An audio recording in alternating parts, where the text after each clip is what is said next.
저희가 조반 먹은 후에 예수께서 시몬 베드로에게 이르시되 요한의 아들 시몬 내가 이 사람들보다 나를 더 사랑하느냐 하시니 가로되 주여 그러하외다.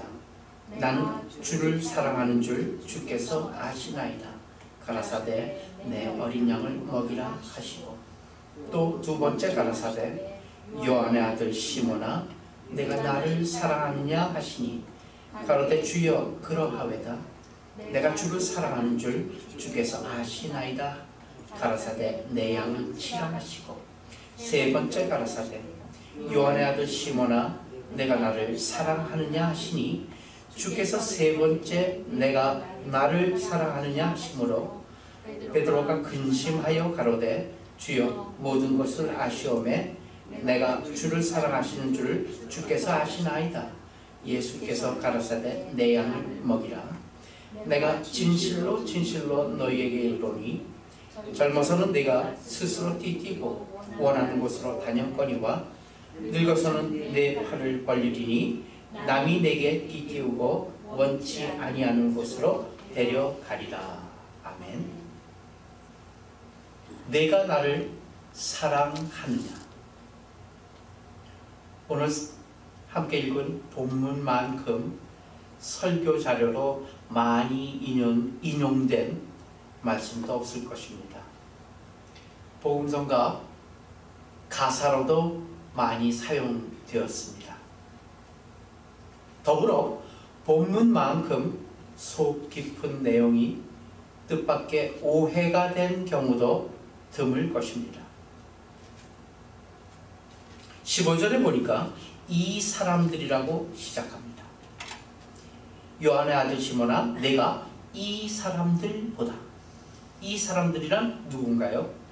바로 베드로 옆에 있던 베드로 곁에 같이 있는 다른 제자들을 얘기하고 있습니다. 예수님께서는 불어 다른 제자들과 비교하고 불어 다른 제자들과 강조해가며 묻고 계시는데 이 묻고 계신 데는 깊은 뜻이 있습니다. 사실상 예수님은 비교하지 않습니다. 아니, 우리 기독교가 갖고 있는 특징이 서로 비교하지 않는 것입니다. 그것은 그거대로 좋고 이것은 이거대로 좋은 것입니다. 하나님께서 하셨기 때문에 좋은 것입니다. 서로 입장이 다르고 또 서로 환경이 다른데 그 다른 환경, 다른 입장 속에서 서로가 조화를 이루며 살아가는 것, 이것이 기독교의 본질입니다. 해서 남을 놓고 비교하는 것, 좀 비기독교적인 행동이죠. 그런데도 불구하고 지금 예수님께서 비교하고 있어요. 예수님께서 잡히시기 전날 밤 12 제자들과 최후의 만찬을 나눕니다. 이때 예수님은 앞에 되어질 자신의 죽음을 이야기합니다.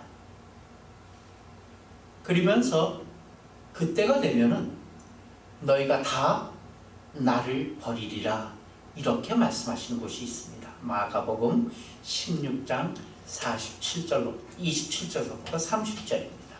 한번 같이 볼까요?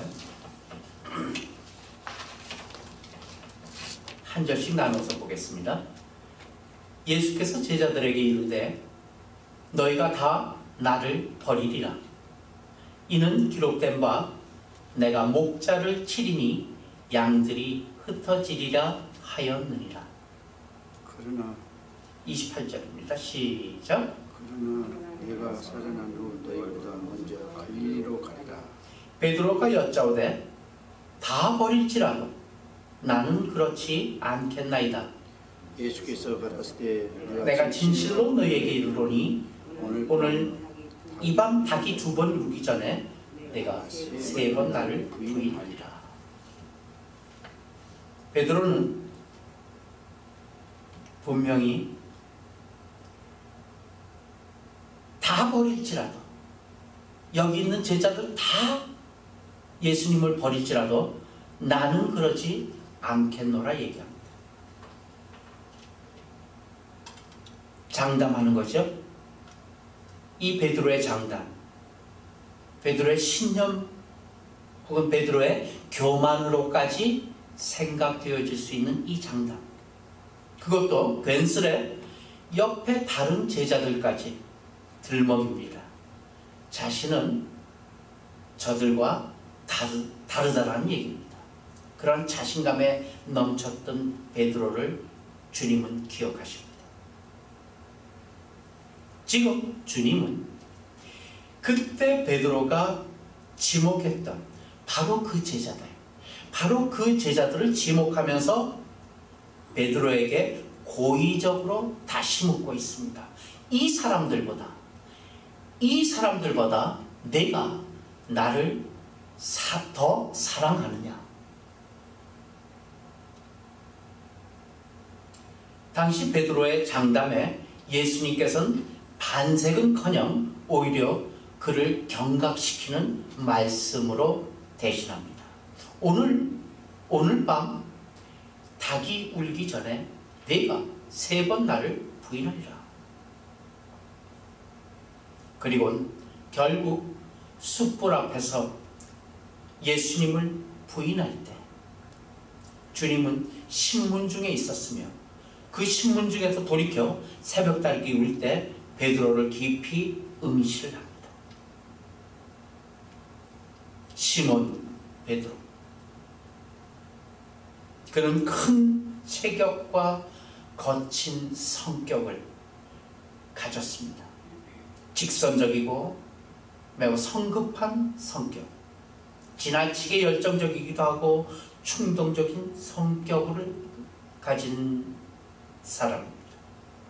칼을 뽑아서 예수님을 잡으러 온 대제사장의 종 말고의 귀를 자르기도 했죠. 심사숙고하는 요한이 예수님이 부활하신 그 무덤 밖에서 머뭇거리고 있을 때 성급한 시몬은 곧장 무덤 안으로 뛰어 들어간 적도 있습니다. 시몬은 조용하고 깊은 사색에 잠겨야 할 때 그때 말을 꺼냅니다. 깨어 있어야 할 때 잠들었습니다. 나서지 않아야 할 때 나섰습니다. 정작 나서야 할 때는요, 꼬리를 감췄습니다. 하나님의 감동으로 주는 그리스도시요 살아계신 하나님의 아들입니다를 고백했지만 즉시 사단에게 이용을 당합니다. 그래서 예수님의 일을 반대하기도 했죠. 자신의 발을 씻지 않겠다고 고집하다가 예수님께서 설명을 합니다. 그랬더니 큰새 손, 발, 머리도 지켜주십시오. 이렇게 간청을 하는 시몬 베드로입니다. 죽어도 예수님을 버리지 않을 것이며 예수님을 위해서 목숨도 내놓겠다고 그렇게 장담을 하다가 1시간도 못 돼서 결코 예수님을 알지도 못한다고, 그것도 어린 소녀 앞에서 부인을 했던 베드로, 더 나아가서 예수님을 저주까지도 했던 베드로입니다. 이런 베드로의 성격, 이런 베드로의 행동 꼭 누구 같습니까? 바로 우리들 같습니다. 실패와 실수 그리고 시행착오의 반복 속에서 괴로워하고 또 괴로워했던 베드로의 마지막 실패의 현장이 어디입니까? 바로 디베랴 바닷가입니다. 오늘 본문이 있는 곳입니다. 그 디베랴 바닷가로 주님이 찾아주십니다. 예수님께서는 의도적으로 숯불을 피워놓습니다. 왜요? 요한복음 18장 18절에 있는 그 상황을 고의적으로 연출을 하고 계십니다. 요한복음 18장 18절을 보니까 그때가 추운 고로 종과 하속들이 숯불을 피우고 서서 쬐니 베드로도 함께 서서 쬐더라. 예수님이 모진 고통 가운데 고문을 당하실 때, 신문을 당하실 때 저들은 추위 가운데 숯불을 피워놓고 숯불을 쬐면서 그 광경을 목격하고 있었습니다. 그리고 어린 소녀가, 나이 어린 소녀가 저도 예수라 한패다고 얘기할 때 바로 그 숯불의 현장에서 베드로는 아니다라고 부인을 합니다. 그 숯불을 피워서 분위기를 연출하고 있습니다. 이는 베드로가 주님을 부인하는 25절의 내용, 25절의 부끄러운 과거 모습을 다시 상기시키기 위한 소품들입니다. 25절도 봅니다. 시작. 시몬 베드로가 서서 불을 쬐더니 사람들이 묻되 너도 그 제자 중 하나가 아니냐? 베드로가 부인하여 가로되 나는 아니라 하니. 비겁한 베드로.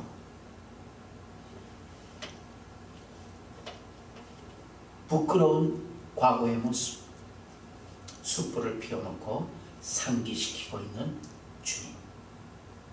한 걸음 더 나가서 주님께서는 베드로를 베드로야 이렇게 안 부릅니다. 요한의 아들 시몬아 이렇게 부릅니다. 요한의 아들 시몬. 변덕장이 울컥울컥 화도 잘 내고 나서기도 좋아했던 그 디베랴 바닷가의 어부 시몬임을 상기시키는 고도의 심리적인 뜻이 담겨있지 않습니까? 시몬의 아들, 요한의 아들 시몬아. 주님은 그를 베드로로 부르지 않습니다. 거기 한 걸음 더 나갑니다. 하나 더 있죠. 3번이나 부릅니다. 왜? 3번이나 주님을 부인했던 그것을 다시 한번 상기시키기 위하여 3번이나 주님을 부인했던 그 다시 생각하고 싶지 않은 그런 과거를 연상시키는 3번의 부름. 요한의 아들 시몬아, 요한의 아들 시몬아. 그리고 나를 사랑하느냐.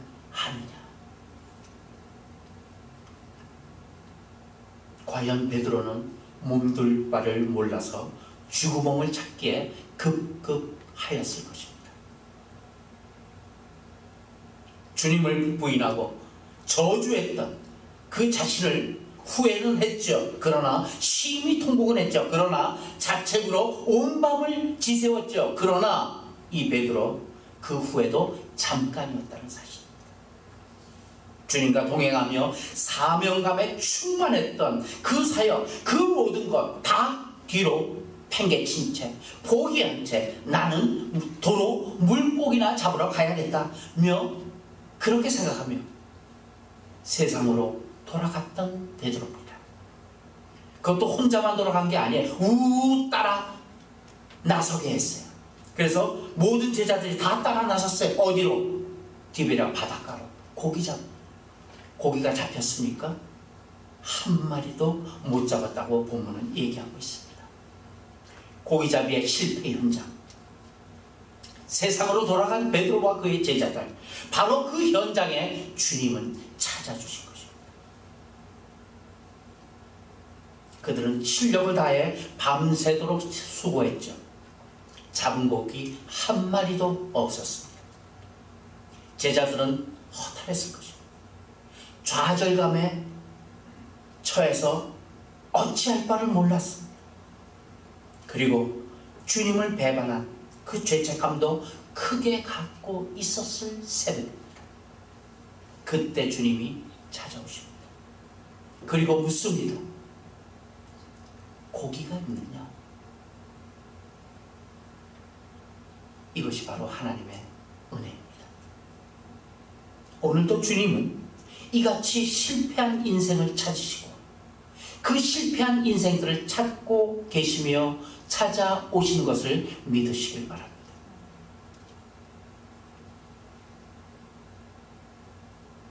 그럼 주님이 베드로에게서 이 베드로에게서 주님이 원하시는 것은 무엇일까요? 이 실패 현장까지 찾아온 주님이 베드로에게 원하시는 게 무엇일까요? 베드로의 마지막 남은 자아까지도 포기하게 하는 거예요. 스스로 아무것도 할 수 없음을 도장 찍는 그러한 항복 조인식장이 바로 이 새벽의 바닷가인 것입니다. 한글 성경에는 같은 단어로 해석되어 있습니다. 같은 단어로 번역되어 있기 때문에 잠시 우리가 오해할 수는 있습니다. 그렇지만 원어를 보게 되면 그렇지 않습니다. 예수님이 묻는 내가 나를 사랑하느냐, 두 번 묻는 그 사랑하느냐는 아가페를 쓰고 있습니다. 아가페 사랑. 어떤 사랑입니까? 하나님의 사랑입니다. 헌신적인 사랑입니다. 절대적인 사랑입니다. 어떤 상황과 환경에 따라 반응하는 사랑이 아닌 일방적인 사랑, 아가펠라. 그 단어를 사용하여 주님은 두 번 묻습니다. 나를 사랑하느냐, 나를 아가페하느냐, 이렇게 거듭 묻고, 이에 베드로는 부끄러움과 두려움을 느끼고 더욱더 겸손해진 마음으로 아니요, 내가 주님을 사랑하는 이 사랑은 필레오란 단어를 썼습니다. 필레오란 단어는 우리 잘 알다시피 인간적인 사랑, 어떤 상대적인 사랑을 이야기할 때 필레오를 씁니다. 다시 얘기하면 주님은 네가 나를 아가페하느냐, 절대적으로 사랑하느냐, 거기에 대한 베드로의 대답은 아니요, 절대적인 사랑은요 그저 그냥 상대적인 사랑을 할 뿐이죠. 이렇게 겸손하게 부끄럽게 대답하고 있는 대화 내용입니다. 그리고 세 번째는 주님도 그 필레오란 단어를 씁니다. 세 번째가 무슨 단어? 그러면은 너는 필레오는 하느냐? 상대적인 사랑이지만 그래도 그 사랑은 네가 하느냐? 이렇게 묻습니다. 그때 대답하는 베드로는 근심하여 가로됩니다. 그렇기 때문에 근심하여 가로되, 주님, 그 필레오 사랑도, 그 상대적인 사랑도 내 마음대로 할 수 없습니다. 주님께서 그 마음을 주셔야만이 할 수 있다는 고백입니다. 그것도 내 자신은 잘 몰라요. 그 사랑을 할지 못할지도. 나보다 주님께서 제 마음을 더 잘 아시고 주님께서 나를 더 잘 아십니다. 무슨 얘기입니까? 나 못한다 이 얘기예요. 나 모르겠다는 얘기예요. 해보려고 해봤지만 안 되더라 이 얘기예요. 그 현장이 뭐예요? 고기 잡으러 갔지만 어부하면은, 고기 잡는 일 하면은 정말로 누구보다도 자신 있는 베드로였지만 그것도 안 되더라 이 얘기입니다. 자신에 대한 포기입니다. 포기각서. 곧바로 그렇기 때문에 주님은 곧바로 18절에서 무슨 말씀으로 대답하십니까? 내가 진실로 내게 이르노니 젊어서는 내가 스스로 띠뛰고 원하는 곳으로 네 발걸음으로 네 생각으로 다 다니지만 그렇지 못할 거야. 늙어서는 내 팔을 벌리리니 남이 내게 띠띠우고 원치 아니하는 곳으로 데려가리라. 이 본문을 가지고 많은 설교들을 합니다. 그리고 이 본문을 가지고 뭐라고 결론 내립니까? 주님을 그러니까 우리도 사랑하자. 주님을 사랑하는 그 마음 속에, 그 마음으로 주님은 우리에게 내 양을 먹이라 위임할 것이야. 또 사명자들에게 이 본문을 사용하고 있지 않습니까? 얼마나들 모해하는 것인가요? 주님을 사랑하자는 얘기가 아니라 본문이 얘기하고 있는 것은 주님에 대한 사랑도 내 스스로 할 수 없다는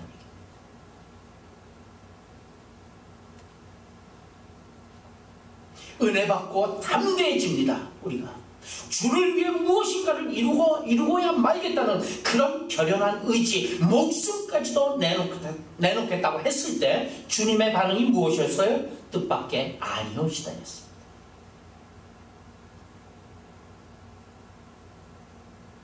결국 나는 안 돼요. 난 못합니다. 안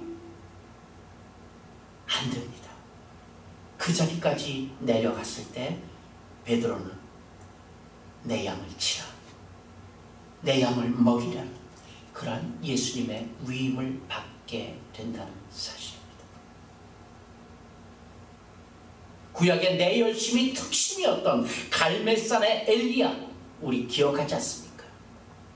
성급하게 가서 내가 이 모든 것을 다 처단하리라. 그에게 주님이 하신 말씀은 하나님께서는 미세한 음성으로 말씀하셨습니다. 내가 어디 있느냐? 우리가 있을 자리가 어디냐는 얘기죠.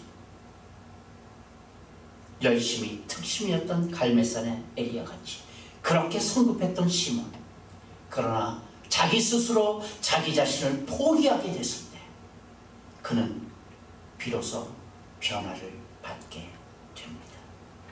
마침내 베드로의 유별난 자만심도 예수 그리스도를 멀리하면은 하나님의 도우심을 받지 못한다는 것을 충분히 깨달을 만큼 이제 성숙하게 됐다는 얘기입니다.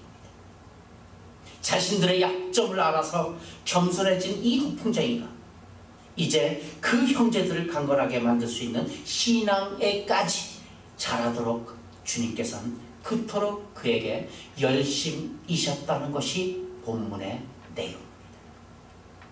베드로는 비로소 내 어린 양을 먹이라, 내 양을 치라, 예수님의 위임을 그제서야 받게 됩니다. 이제야 떠다니던 모래알 같았던 성급한 시몬이 어떠한 풍파에도 요동치 않는 그런 반석 같은 베드로로 다져지는 순간입니다. 요한복음 1장 40절 이하에 보게 되면 베드로를 첫 대면하는 예수님의 말씀을 볼 수가 있습니다.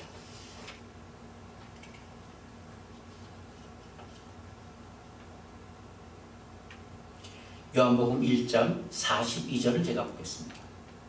데리고 예수께로 오니 예수께서 보시고 가라사대 내가 요한의 아들 시몬이니 장차 게바라 하리라 하시니라.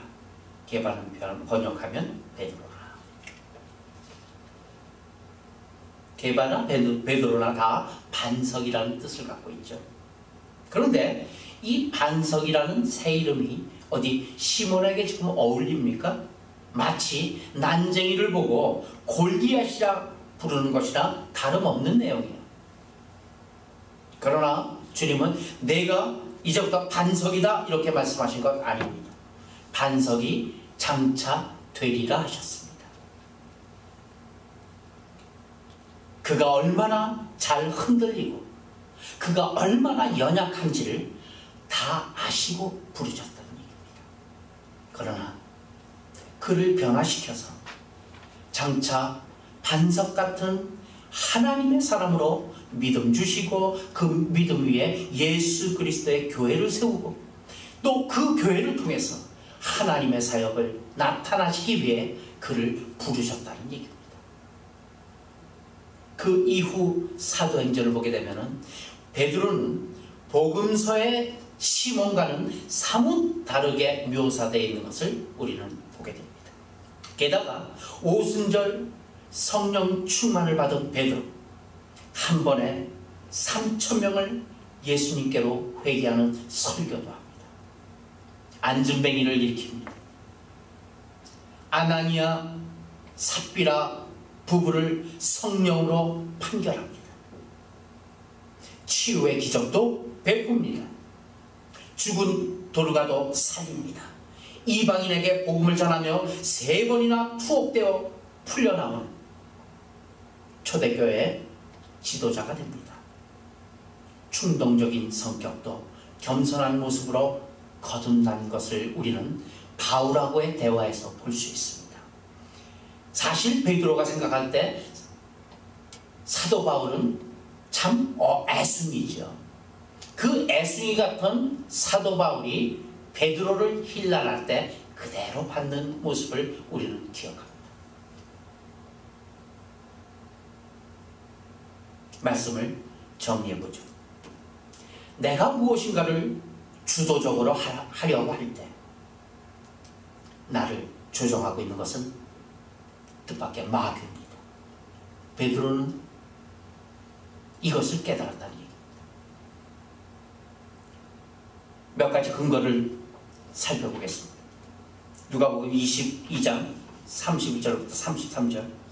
시몬아 시몬아 보라, 사단이 밀가부르듯 하려고 너를 청구하였으나 그러나 내가 너를 위하여 내 믿음이 떨어지지 않기를 기도하였노니 너는 돌이킨 후에 네 형제를 굳게 하라. 저가 말하되 주여 내가 주와 함께 오게도 죽는데도 가기를 준비하였나이다. 이렇게 설쳐될 때 이것은 사단이 너를 밀가부르듯이 지금 까불고 있다는 얘기입니다. 마태복음 16장 16절에 보게 되면 그 유명한 고백이 나옵니다. 주는 그리스도시요 살아계신 하나님의 아들이십니다. 그런데 몇 절 밑으로 내려가게 되면 예수께서 뭐라 그럽니까? 사단아 내 뒤로 물러가라. 거기까지 내려가는데 몇 초도 걸리지 않습니다. 내가 하나님의 일을 생각지 아니하고 사람의 일을 생각하는도다. 결국 하나님께서, 주님께서 시몬 베드로를 제자로 삼은 가장 중대한 이유 중에 하나는 마귀입니다. 마귀에 대한 괴계를 살피기 위해서, 우리에게 알려주기 위해서 베드로를 택했다는 사실입니다. 그가 한 번에 3,000명을 예수님께 인도하는 설교, 그 내용이 무엇이었을까? 우리는 베드로 전후서를 보면서 넌지시 이해해 볼 수 있습니다. 베드로가 쓴 전후서가 무엇입니까? 다 마귀를 겨냥해서 쓴 것입니다. 모든 행실에 거룩하라. 선을 행하고도 고난을 당하라. 그렇지 아니하면 마귀의 괴계에 올무가 된다. 선을 행하고 괴로움을 당하고 어려움을 당하는 것, 그것이 하나님의 뜻이다. 하나님이 일을 맡은 자들에게 구하는 것은 무엇이다? 너는 맡기운 자들에게 주장하는 자세를 갖지 말라 이 얘기예요. 거저 약물이에 뭐라고요? 본이 되라. 그냥 살라 이 얘기예요. 주장하지 말고. 주장하게 되면 곧바로 마귀의 올무를 씌우게 된다. 근신하라 깨어라. 너의 대적 마귀가 우는 사자와 같이 두루다니며 삼킬 자를 찾나니 얼마나 뼈저리게 마귀에 대한 그 올무에서 실패하고 또 실패하고 또 실패했으면 베드로 전후서에서 이렇게 마귀에 대해서 근신해라 깨어라. 너의 대적 마귀가 우는 사자와 같이 삼킬 자를 찾아 두루다니고 있노라. 이렇게 고백했습니다. 정금과 같은 신앙은 그냥 생기지 않습니다. 좌절과 번뇌와 두려움과 고통과 시련과 후회의 늪을 통과하여 긴 시간을 통해 갈고 닦여져 반석으로 변화된다는 사실입니다. 이미 주님은 그것을 알고 계셨습니다. 아는 가운데 이 시몬을 택한 것입니다. 우리가 가야 할 길은요 마찬가지입니다. 베드로와 같은 길입니다. 즉 나 자신을 주장하는 그 모든 것, 그 모든 것으로부터 내려와야 됩니다. 복입니다. 하나님께 항복인 것입니다. 우리가 포기하는 그 자리, 내 생각과 나의 경험과 나의 모든 지식에 포기하는 그 자리에서 하나님께서는 우리의 모든 것을 다시 회복시켜 주실 것을 믿습니다. 결국 우리가 가는 길이 어떤 길입니까? 남이 내 팔을 벌리우고 남이 내게 띠띠우며 내가 원치 아니하는 그 길로 끌려가는 것, 마치 도수장에 끌려가는 어린 양의 모습, 그 모습이 결국 믿음의 반석에 선 베드로의 모습이자 곧 우리의 모습인 것입니다. 신앙은 무엇입니까? 하나님 앞에 굴복입니다. 하나님 앞에 순종입니다. 그것은 그냥 그대로 있다고 되는 것이 아닙니다. 여전히 사단이 밀가부르듯이 우리를 까불게 됩니다. 그러나 이 처절한 절망 가운데서 베드로와 같이 다시금 주님 앞에 고백하기를 아무것도 내가 할 수 있는 것이 없습니다, 주님. 하오나 주님께서 원하시면, 주님께서 그 사랑의 마음도 주시면 아가페는 고사하고 필레오도 주님께서 주시면 그리할 수 있습니다.